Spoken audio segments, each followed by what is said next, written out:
وعلیکم ورحمۃ اللہ وبرکاتہ۔ پبلک سروس کمیشن اسلامیات ایس کی انٹرویو جاری ہے 2025۔ اس میں جنرل قسم کے جو سوالات کرتے ہیں، خاص کر جو پینل کا چیئرمین ہوتا ہے کمیشن کی طرف سے، وہ جنرل قسم کے سوالات کرتے ہیں۔ مثال کے طور پر امام شافعی رحمۃ اللہ علیہ کو شافعی کیوں کہتے ہیں؟ تو حضرت امام شافعی رحمۃ اللہ علیہ کے نسب میں ایک دادا کا نام جو ہے شافع ہے، تو اس وجہ سے امام شافعی رحمۃ اللہ علیہ اپنے ساتھ شافعی لکھتے ہیں۔ آپ رحمۃ اللہ علیہ کا پورا نام محمد بن ادریس بن عباس بن عثمان بن شافع القرشی الحاشمی المطلبی، یعنی عبد المطلب کے خاندان سے تعلق رکھتے ہیں۔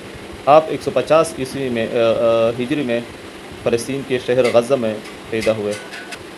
پھر غزہ میں 2 سال کے بعد حضرت والد اس کا وہاں پر غزہ میں وفات ہو گیا۔